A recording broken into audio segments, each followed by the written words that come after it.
굿모닝 여러분 안녕하세요. 눈곱 달고 책 읽는 엄마 조민경입니다. 오늘 뉴욕은 지금 비가 좀 살짝 오고 있어요. 그래서 굉장히 안개도 많이 끼고 좀 차분한 그런 하루가 시작이 되었는데 여러분이 계신 곳은 지금 날씨가 어떤가요? 날씨에 의해서 우리가 좀 감정 변화가 좀 생기고 하잖아요. 특히 나이 들면은 갱년기 있으신 분들 더 그러실 텐데 하루 종일 포근한 그런 느낌 받을 수 있게 여러분의 몸을 잘 따뜻하게 해주시기 바랍니다. 자, 오늘도 계속해서 캐럴 드웨 교수의 마인드셋을 읽어봤어요. 3장을 계속 읽고 있는데 어제 제가 진짜 간만에 동네 엄마들하고 아트 카페라는 데가 있더라고요. 나이에게 가서 맛있는 것도 먹고 제가 마인드셋 얘기를 좀 했죠. 어제 말씀드린 예 중에 모차르트가 있었잖아요. 그 모차르트가 10년 동안 얼마나 힘들게 노력을 했는지, 그리고 맨 처음에는 형편없는 음악가였잖아요. 남의 거 짜집기 해가지고 자기 음악인 것이냥 만들어 놓고 그런 시절이 있었다.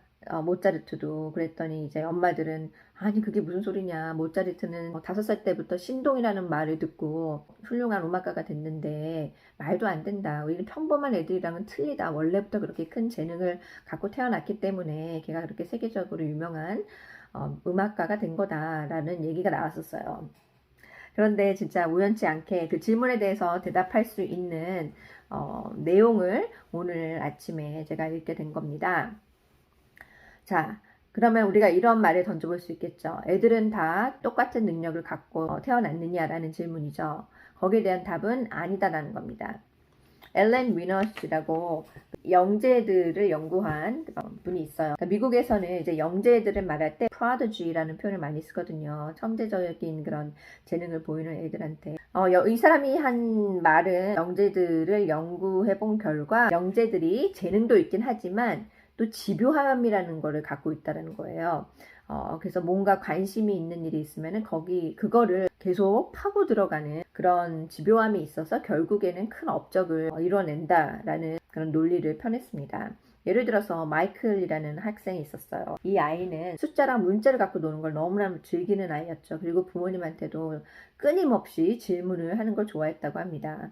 그래서 엄청 어린 나이에 읽기, 쓰기, 뭐 말하기, 수학 이런 걸 벌써 아주 되게 일찍 시작했대요. 4개월이 됐을 때 엄마한테 What's for dinner? 저녁 뭐 먹어요? 라는 말을 했대요. 깜짝 놀랐어요, 제가 이 얘기 듣고. 그리고 10개월이 됐을 때는 이제 슈퍼마켓에 가서 거기 적혀있는 표지판 같은 것도 읽고, 그리고 3살이 되었을 때는 대수학을 풀었다는 겁니다. 심지어는 단순히 문제를 푼 게 아니라 그 수학의 규칙을 발견을 하고 거기에 그거를 입증까지 한 거예요. 그리고 아빠가 퇴근하고 돌아오시면 항상 아빠한테 우리 같이 수학 문제 풀러 가자고 하면서 아빠를 졸랐다고 합니다. 정말 이거 대단하지 않나요? 자기를 이렇게 끊임없이 이렇게 도전하는 거를 너무나도 즐기고 있는 아이였다는 겁니다. 그렇기 때문에 영재가 되는 거예요. 한 가지를 끊임없이 관심 있게 그렇게 계속 추구하기 때문에.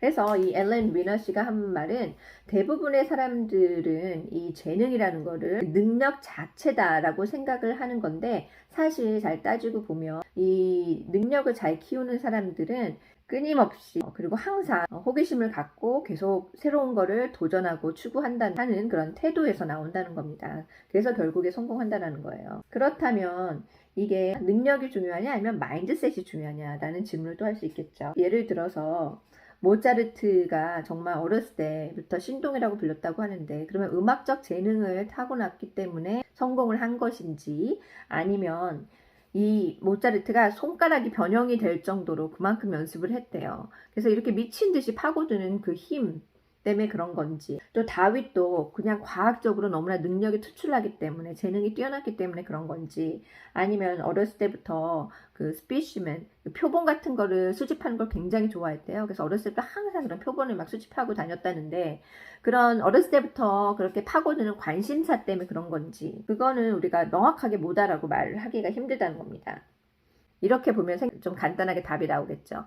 모든 사람은 관심사를 갖고 태어납니다. 그런데 그걸 능력으로 키울 수 있느냐의 여부는 뭐에 따른다? 그 마인드셋에 따른다는 거겠죠. 교사의 입장에서 말을 해보면은 성장 마인드셋을 갖게 된 경우 내가 과연 가르칠 수 있을까? 그런 관점을 갖고 있는 게 아니라 어떻게 하면 가르칠 수 있을까? 그리고 과연 학생들이 배울 수 있을까? 라고 생각하는 게 아니라 어떻게 하면 학생들이 배울 수 있을까? 그러니까 배울 수 있다라는 거는 아예 가정을 하고 어떻게 하면 배울 수 있을까? 거기에다가 초점을 주는 게 성장 마인드셋인 거예요. 예를 들어서 가필드 하이스쿨이 있었어요. LA에 도시 안에 있는 정말 최저 수준의 학교 중에 하나였습니다. 여기는 이제 히스패닉 남미계 쪽 학생들이 대부분이었는데 이 열악한 환경에 벤저민 선생님이 오게 됐어요. 이 선생님은 이 학교에 부임하면서부터 아이들을 어떻게 하면 배울 수 있게 할 수 있을까? 어떻게 하면 더 잘할 수 있을까? 거기에 중점을 뒀다고 합니다. 과연 이 애들이 배울 수 있을까? 그런 식으로 생각을 하지 않았다는 거예요. 그래서 수년간 그런 노력을 했더니 결국에는 어떻게 됐냐. 그러니까 이 아이들이 칼큘러스까지 배우고 또 어드밴스 플레이스먼트라고 AP 과목들이 있어요. 미리 대학교의 학점을 고등학교 때 따놓는 건데 그런 AP 학점을 따게 되면은 점수를 더 훨씬 높이 가져갈 수가 있습니다. 대학 입학 진학률이 높아지는 거예요. 그래서 이 고등학생 애들을 대상으로 해서 칼큘러스도 가르치고 AP 수학도 가르치고 AP 칼큘러스도 가르치고 그 다음에 스투이비슨 하이스쿨이랑 뭐 브라운스 하이스쿨 오브 사이언스라고 정말 수학이랑 과학에 특출난 아이들이 가는 유명한 학교들이 있어요. 그래서 이 학교에 있는 아이들만 보통 이런 시험을 친다고 하는데 똑같이 이 가필드 하이스쿨 애들도 이런 과목들을 시험을 다 봤다고 합니다. 한번 이 관점을 여러분 잘 생각해 보세요. 사람들은 저렇게 공부 못하는 애들 이런 AP 과목 같은 거 가르친다고 해서 수업 받을 수 있겠어? 배울 수 있겠어? 그렇게 생각할 거 아니에요. 보통 사람들 같으면. 그리고 선생님들도 그렇고. 그런데 이 벤자민 선생님은 전혀 그렇게 생각하지 않고 어떻게 하면 잘 가르칠 수 있을까? 어떻게 하면 잘 배울 수 있을까에 초점을 둬서 결국에는 이 학생들이 아주 우수한 성적을 보일 수 있도록 그리고 엄청난 발전을 할 수 있도록 하게 만들었다는 거죠. 그걸 보면 우리가 각 개인의 잠재력을 과소평가하기 때문에 얼마나 많은 그런 지능들을 낭비하고 있는지 그걸 되게 잘 알 것 같습니다. 할 수 있다라는 가정하에 어떻게 더 개선할 수 있는지 배울 수 있는지 거기에 중점을 둔다면 뭐든지 크게 이렇게 점프를 할 수 있을 것 같은데 그 정도 생각은 안 되지라고 생각을 하니까 성장이 없다라는 거죠. 마르바 콜린스라는 선생님이 있었어요. 보통 학교에서 1년을 다시 반복하는 애들이 있잖아요. 학업 성적을 이제 못 쫓아간다든지 너무 이제 불진하가 돼서 그런 경우에 이제 고정 마인드셋을 가진 선생님 또는 학교의 경우에는 얘는 공부를 못해서 1년 다시 똑같은 학년을 반복을 해야 되니까 어려운 문제 주지 말고 좀 쉬운 문제를 주자. 그래서 쉬운 문제를 계속 반복해서 주곤 합니다. 그러면 결국에는 어떻게 되나요? 새롭게 배우는 게 없는 거겠죠. 그런데 이 마르바 콜린스 선생님은 시카고 도시내에 있는 어떤 그 공립학교에서 부진 아들만 이렇게 선별적으로 선택을 했다고 합니다. 그리고 이 아이들을 마치 천재인 듯이 대했다고 해요. 그런데 이 아이들은 한때 배울 능력이 없는 애들이다. 지체하다. 심지어는 감정적으로 문제가 있는 애들이다. 라고 불리는 애들이었어요. 그래서 얘들을 딱 보면은 감정이 없어 보여요. 눈도 이렇게 보통 어린아이들 보면은 눈이 초롱초롱 이렇게 맑잖아요. 전혀 그런 맑은 눈을 찾아볼 수 없었고 얼굴을 보면은 다 희망 없는 그런 얼굴이었다고 합니다. 그런데 이 콜린스 씨가 그 2학년에 있는 애들을 데리고 가장 낮은 그 읽기 수준부터 시작을 했대요. 그런데 6월쯤 되니까 5학년 수준의 그 리딩을 할 수 있었다는 거예요. 알프레드 비넷도 he believed you could change the quality of someone's mind. 누군가의 마인드의 퀄리티를 바꿀 수 있다라고 말을 한 거예요. 즉 지속적인 동기가 있고 의지가 강하고 또 이것을 잘 서포트해 줄 수 있는 그 네트워크를 가진 사람들이 있는 사람만이 최고까지 올라갈 수 있다라고 말을 했습니다. 누군가 한 명이 뭔가를 배울 수 있다면은 세상의 모든 사람들이 다 그걸 배울 수 있다라고 말을 했습니다. 세상의 모든 사람이라는 거는 진짜 천재 중에 천재 상위 2%와 2, 3%와 그리고 그 맨 하위 2, 3%는 그러니까 너무 극단적인 경우는 제외를 하고 세상의 모든 사람이라고 말을 한 거예요. 여러분이 기억해 두셔야 할 거는 지금 이제 학교에서 애들이 시험을 쳐서 받아온 점수라든지 그리고 과거의 그 성과는 지금 이 학생의 현 주소만을 보여준다는 거죠. 앞으로 이 학생이 어디까지 달성할 수 있는지 그거는 아무도 말해줄 수 있는 게 없다는 것입니다. 독일에 포크 라인버그라는 사람이 있었어요. 이 사람들이 교사들의 마인드셋 유형을 연구를 했다고 합니다.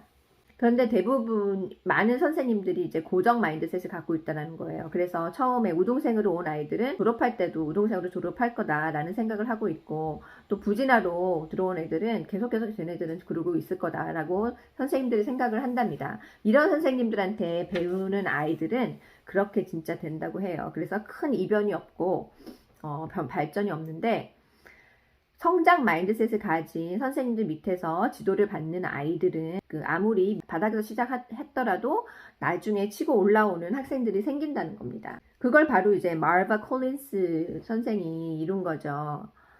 그 시카고의 그 악명 높은 학교에서. 그때 선생님이 뭐라고 그랬냐면 그 반에서 정말 제일 문제가 될 만한 아이한테 딱 가서 얼굴을 이렇게 손으로 딱 잡고 말을 했대요. Come on, we have work to do. 우리 해야 할 일이 있어. You can't just sit in a seat and grow smart. 그렇게 자리에 앉아서만 있으면은 네가 똑똑해질 수가 없다. You are going to do. 너는 이거를 할 것이고, you are going to produce. 그래서 만들어낼 것이다. I'm not going to let you fail. 너가 실패하도록 내버려 두지 않을 거다. 라고 말하면서 시작을 했다고 합니다. 진짜 그래서 이제 교사, 이 선생님의 마인드셋이 얼마나 중요한지 여러분 아시겠죠? 진짜 우리 아이들의 그 생활에 밀접한 영향력을 미치고 있는 사람이 우리 부모 당연한 거고요. 학교에서 보내는 시간이 집에서 보내는 시간보다 더 많을 텐데 그리고 선생님들이 더 부모보다는 권위를 더 갖잖아요. 그러니까 선생님의 말을 더 중요하게 생각할 수도 있다는 거죠, 아이들이. 그러니까 얼마나 지대한 영향을 선생님들이 미치고 있는지. 그래서 성장 마인드셋을 가지고 있는 선생님을 만나는 게 되게 중요하다는 거예요. 다시 한번 말씀드리면 고정 마인드셋은 사람들의 그 능력 그리고 달성할 수 있는 것들을 제한하는 거죠. 우리가 성공하기 위해서 꼭 필요한 거는 그러니까 잘 되기 위해서 필요한 건 뭐냐면 이 성장 마인드셋을 갖고 아주 클리어한 그런 집중, 포커스를 하고 전면적인 노력을 펼쳐야 되는 겁니다. 이것이 없으면 되지 않아요. 그리고 어떻게 해야 돼요? 또 끝없는 전략을 갖고 있어야 된다고 합니다. 여러 가지 전략을 활용을 해서 자신이 추구하고자 하는 그런 목표를 달성하는데 주력을 둬야 된다는 거죠. 그게 바로 이 성장 마인드셋을 통해서 앞으로 나아가는 방법을 마련한 겁니다. 그러면 여러분 제가 매일매일 말씀드리는 거지만 저희 스스로가 부모가 먼저 성장 마인드셋을 장착을 하고 자녀들한테 성장 마인드셋을 바탕으로 한 대화라든지 그런 행동 이런 거를 몸소 실천하시면서 보여주셔야 돼요. 그래야만이 저희 아이들이 진짜 크게 잘 될 수가 있습니다. 그러면 여러분 오늘도 사명감을 갖고 꼭 이 성장 마인드셋 로드 길로 한 발씩 더 움직이시기 바랍니다. 그러면 오늘 내용이 좋으셨고 또 계속 이런 내용을 듣고 싶으신 경우에는 좋아요를 눌러주시고 구독해 주시기 바랍니다. 그러면 여러분 안녕히 계세요. 내일 뵙겠습니다. 안녕.